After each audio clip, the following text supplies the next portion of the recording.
Good afternoon, guys. Over on the paver job again. Gonna finish it up today. I just went and picked up the pavers. Show you what we got here. Using Keystone Panorama Demi Combo, which is the same as I used across the street on a patio that he saw and wanted.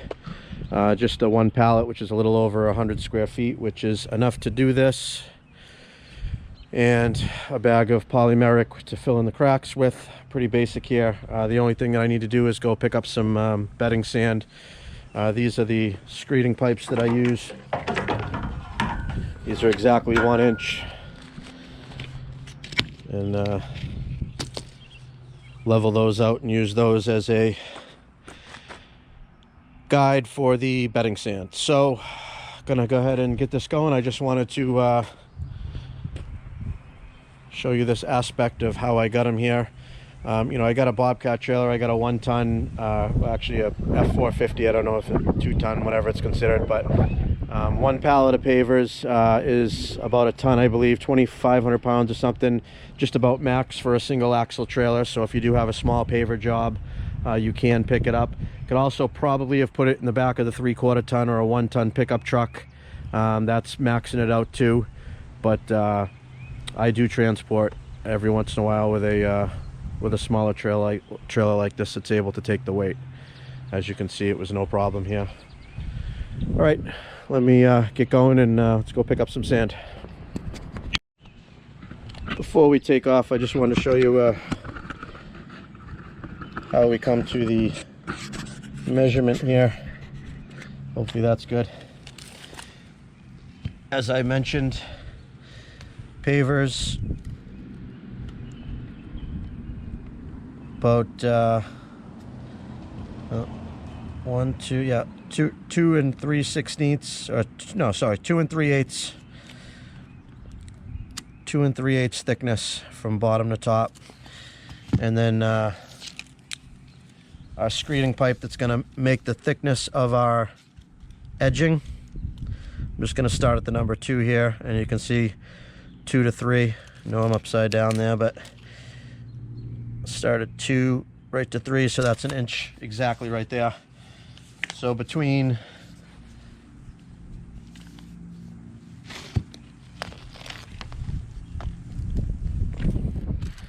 your paver and the sand thickness,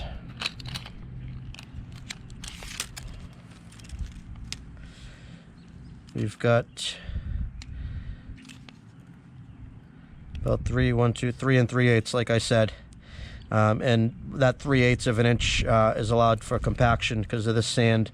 When we compact these down, it's going to go down probably only about a 1/16 to 1/8 of 1 inch, really. But so it's going to be a little bit higher than 3 inches, which is good. But that's how we determine the height of the base earlier. I just wanted to point that out. So ultimately, once we get these leveled out, just put them close together for demonstration purposes. Figure that white pipe is the sand, and you can see height wise we're landing pretty good with the grass edge, and as well as the edge of the driveway. All that sand, it's cool looking. Already got loaded up. I tried to get the camera going before the guy dumped, but probably about 1/3 of a yard there, which is all I need for a 1 inch on 100 square feet down at the sanding gravel pit here. Beautiful day.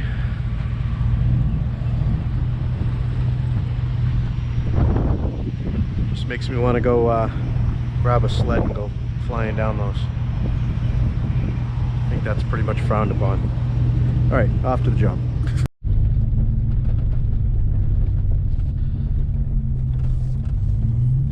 So all the different gravels they have down here, different sizes, stone dust.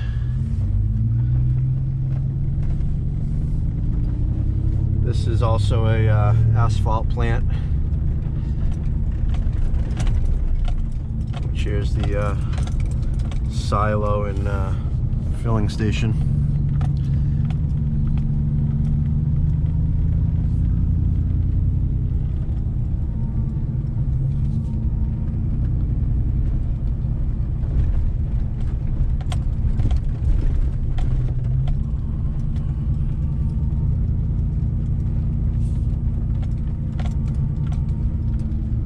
Quite a big operation.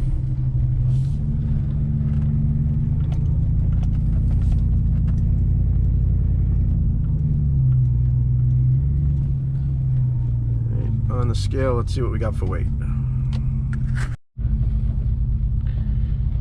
$9.89. It was just under a half a ton, about 900 pounds of sand, and it's like $19 or $20 per ton that they charge down there. All right, off to the job.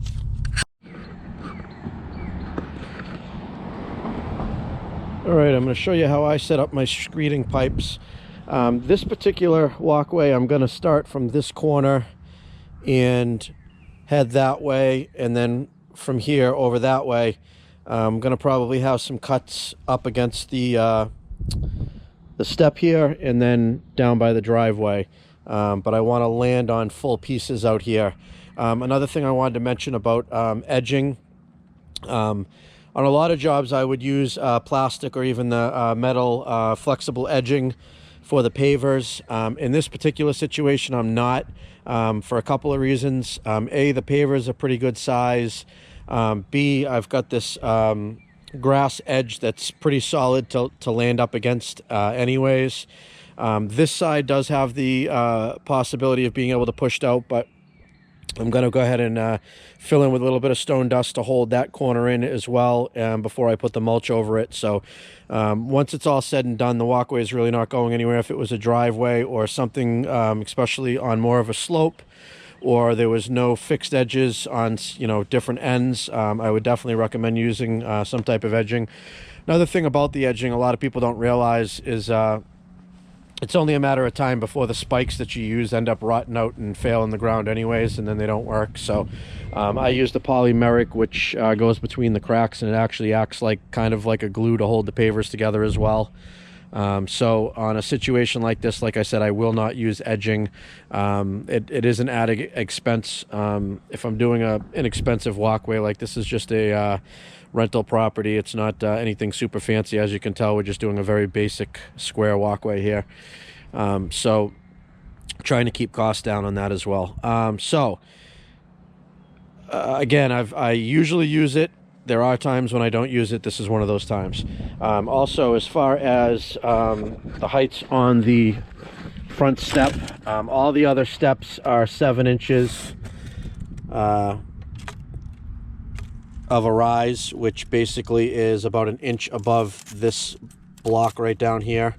And we've got about 10 inches to the base, which again, we're talking the base, 3 inches up for the paver and the sand, and then that'll land us exactly at 7 inches. So that worked out fine. We'll have no problem there. We're just going to land the pavers up against this, and this is just going to have to be filled in with a little bit of stone dust or maybe sand or something. There'll be a little bit of a gap there, but that's fine. So again, I want to keep full pavers. I'm going to work my way over this way and see where I land. The pavers I have are 3 different sizes. It's kind of a variation. There is no pattern. I'm basically just going to use them equally throughout and randomly place them. But you can position in a way that you'll end up with a straight edge on one side, or on both sides for that matter. Some pavers you know, have to be installed a certain way in a certain pattern to land that way. Also, a lot of times I would do a border, or what's called a soldier row, which will give you basically just a straight line of pavers all along the edge. The reason I didn't do that on this one, A, to keep costs down, you usually have to buy a specific type of one paver and a little bit extra to do that. And you know, time-wise, it does take a little bit of pre-thought. And also on a skinny walkway like this, the whole thing is only going to be about 3.5, maybe 40 inches, I think it is, 42 inches it'll land. on the width. If you do a soldier course or a border row and have just a small field in between the walkway, I don't think it looks as good. So we're just going to use the pavers in full throughout the whole walkway. So, but anyways, this is how I set up the screeding pipes.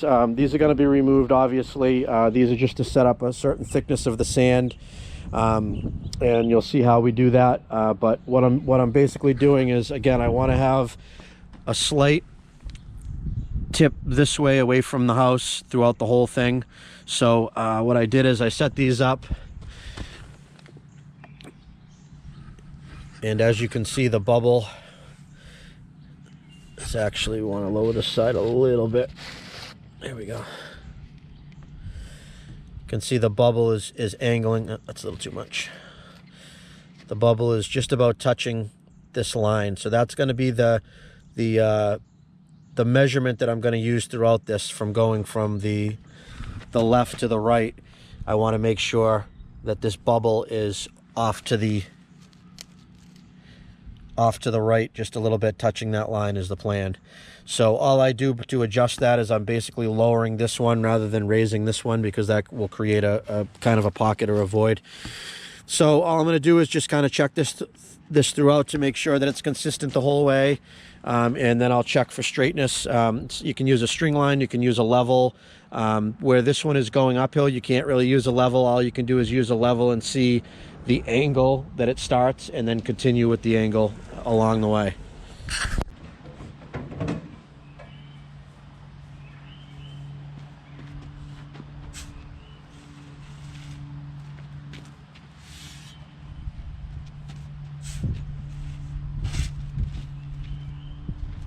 When you put the sand on the screeding pipes, you want to make sure that you don't throw it at an angle so it disturbs the pipe. Just kind of drop it gently on top to hold it down.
For walkways, all I use is the back of this aluminum grading rake as a screed board.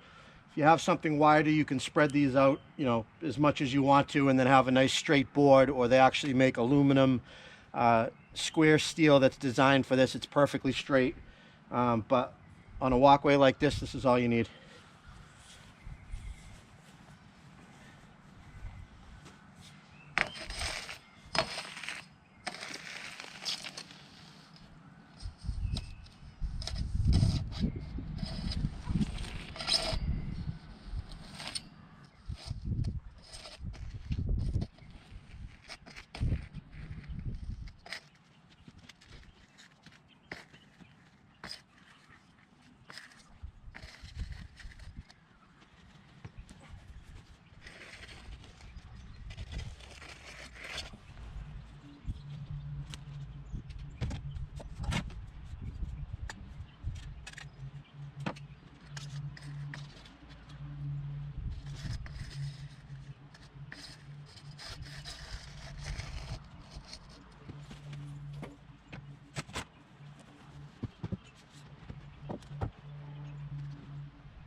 Okay, and that gives you a nice perfect smooth bedding for the pavers to be laid in.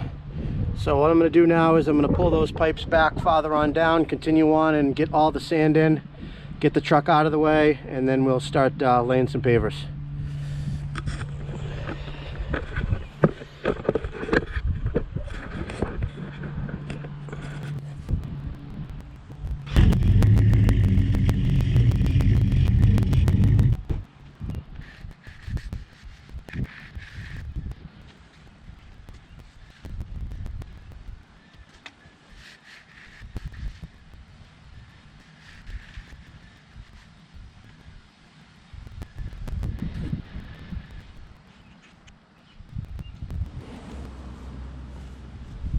And don't do that.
All right, sand is all set.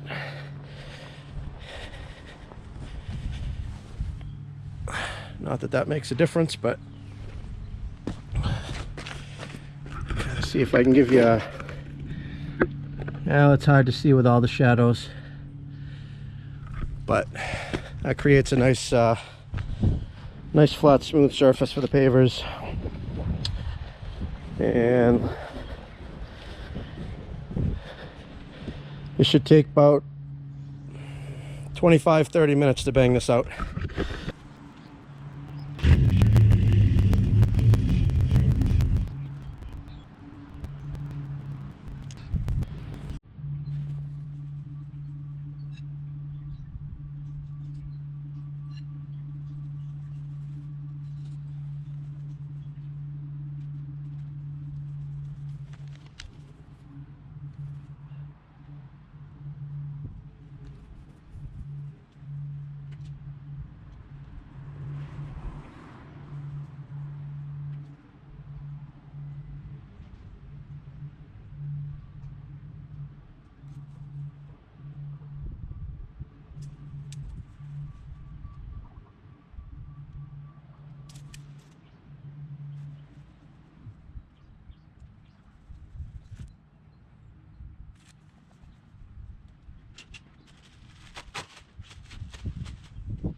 One thing I wanted to mention in a pattern like this, or a random pattern like this, you want to keep an eye for seams. You don't want them to go on too far. You want to be able to break them up. So as you're going, watch the seams coming down in both directions, and you want to try to not have a straight line all the way across, or a line in this direction that runs too long. You want them to overlap. Like, see, this is a pretty big seam now, so I'm going to want to bridge this gap with a block here next, and then it's broken up here, and then another little seam, broken up, seam. And the same thing this way. We've got a seam this way, it's broken up. Seam that way is broken up. And you see throughout there's nothing. Like this one almost went all the way across, but we broke it up over there with that last one. So you just kind of want to keep an eye on that as you're going.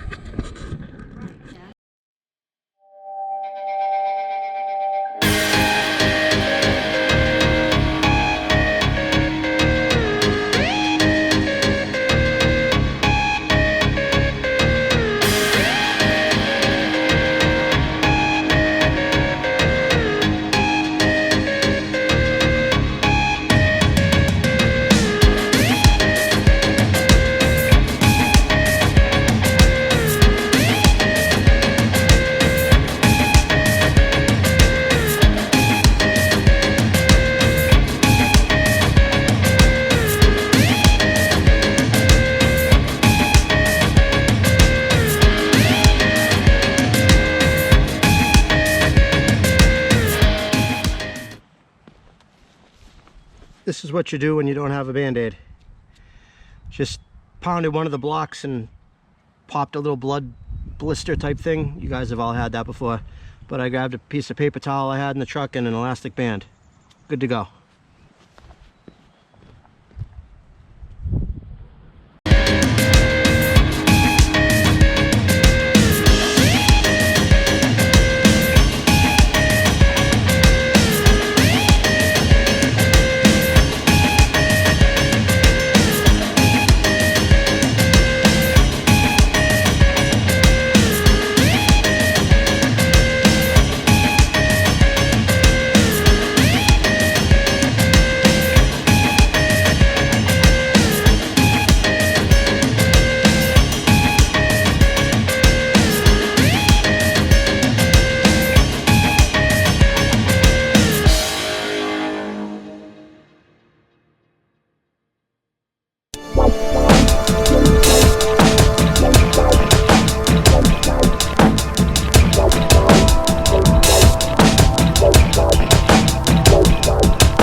So I just realized that I took my diamond blade off my saw to cut some metal. I don't think this will cut concrete, but I'm gonna try it. If not, I gotta go back to the shop and get my blade.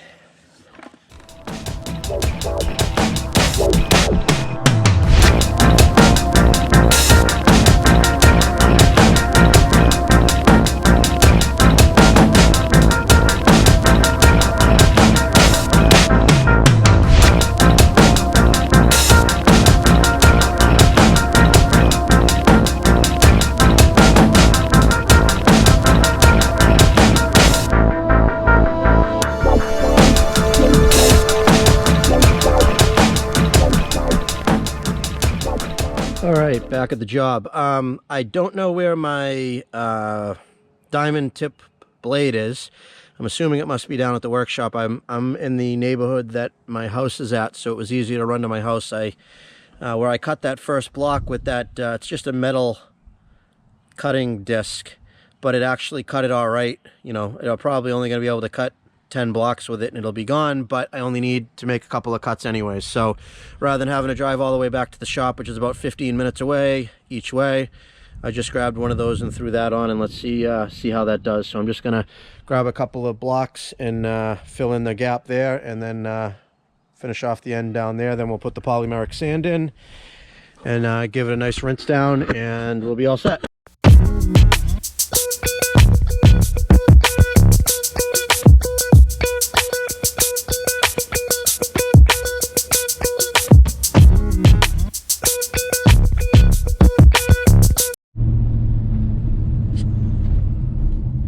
Just want to talk about how frustrating it is.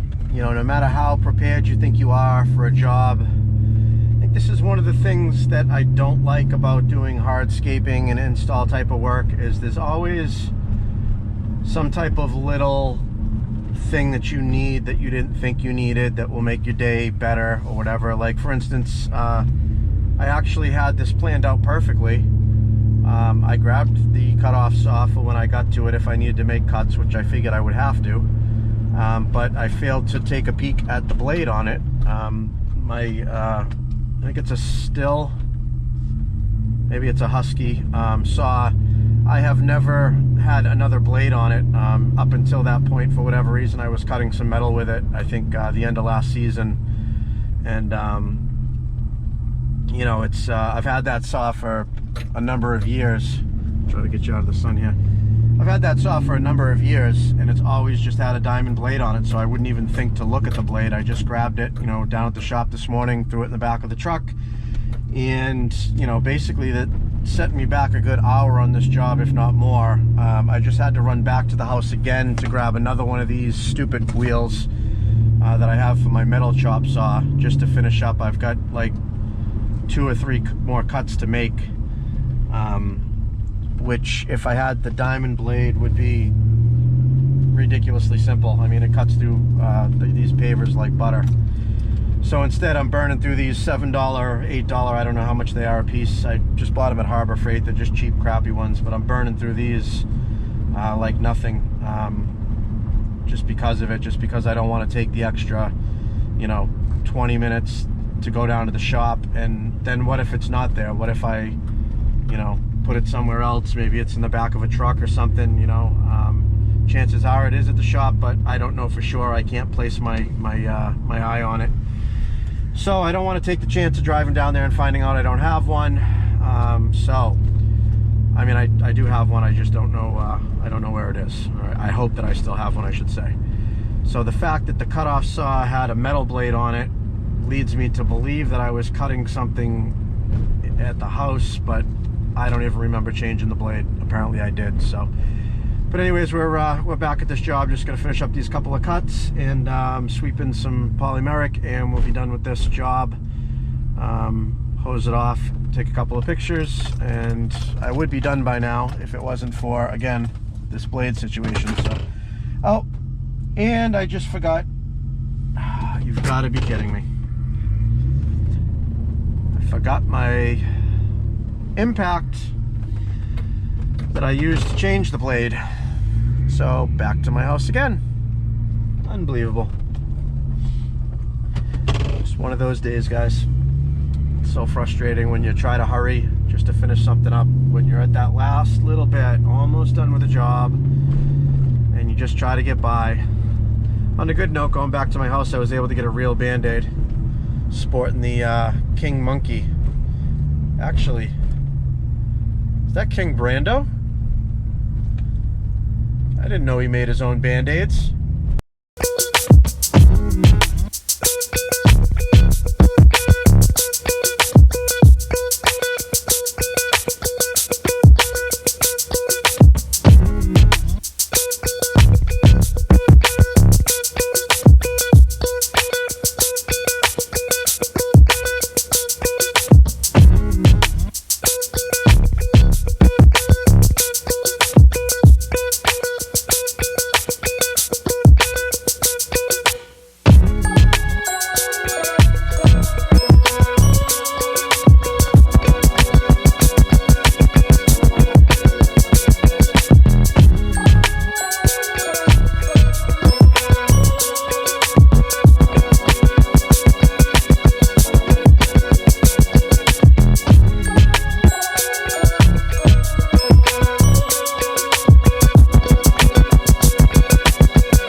All right, finished product. I just rinsed off the walkway with the polymeric. That's where you see the sudsy water. So it's a little wet looking right now. But that's the finished look. As you can see, she's nice and straight and level.